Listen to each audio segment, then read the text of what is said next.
My name is Shelby Jenkins, and I am a survivor. It will be 9 years tomorrow, and I almost forgot my survivorship anniversary until my husband reminded me that it was coming. And it's not that I forget the journey. I think that we try not to think about it so much because we're going on, living our lives the way we should be.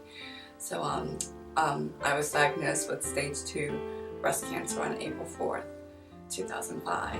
And immediately when I found it, I did find it on my own. I thought, oh, here it is.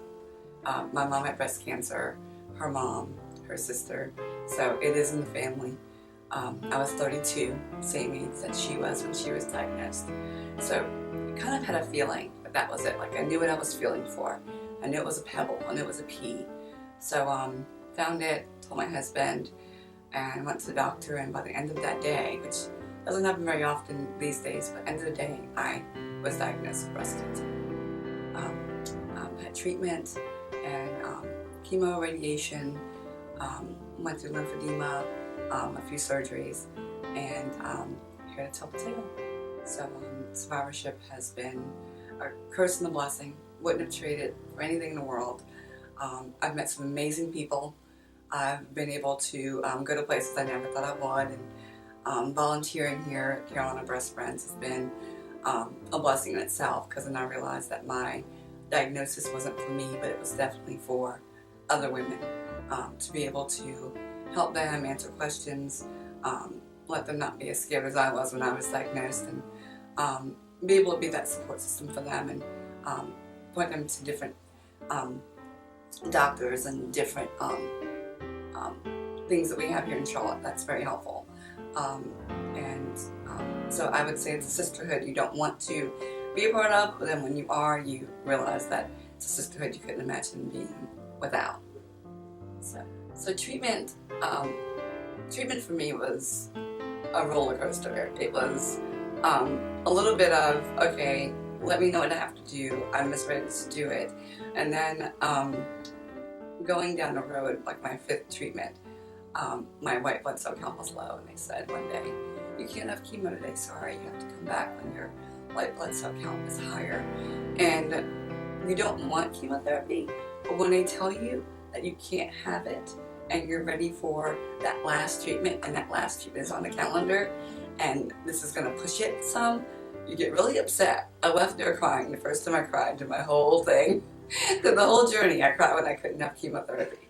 All the way home, very upset. But then I got my next chemotherapy and finished that. I had 6 rounds of chemotherapy, 34 rounds of radiation.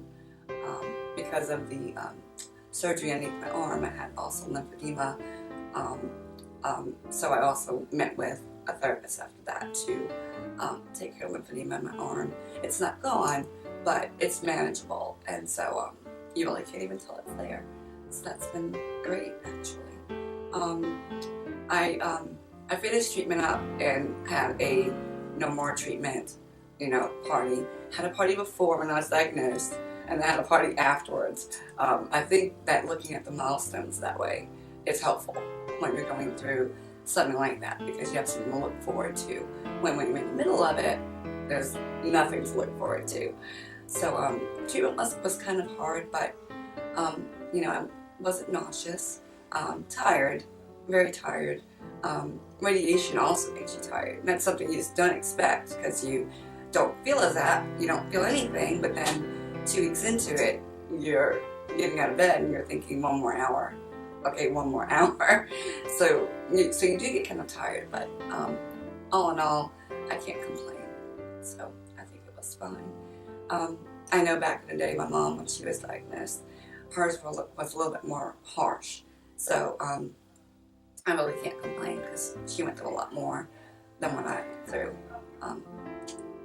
And being diagnosed then, surgery was different. Everything was different. We're very blessed.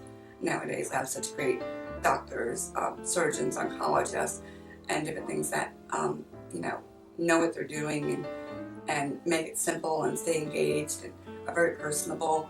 We're very fortunate to have that. So since my diagnosis, I've been volunteering more than I used to.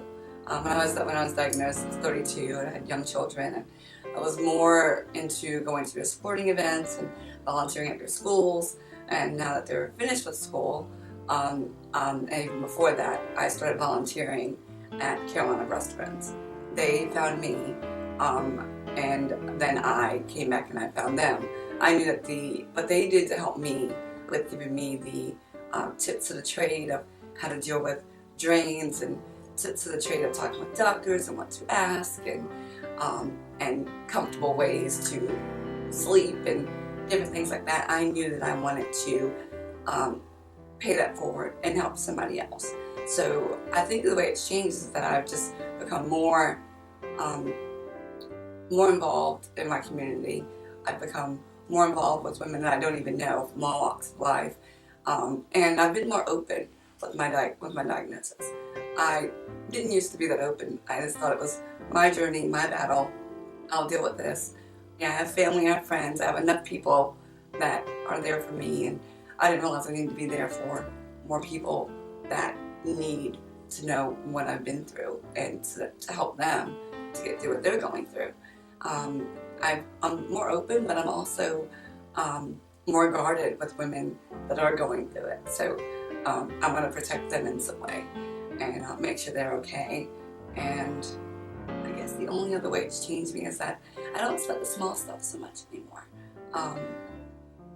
I am very open to people and their views and what they want to do, and I'm more into taking more chances.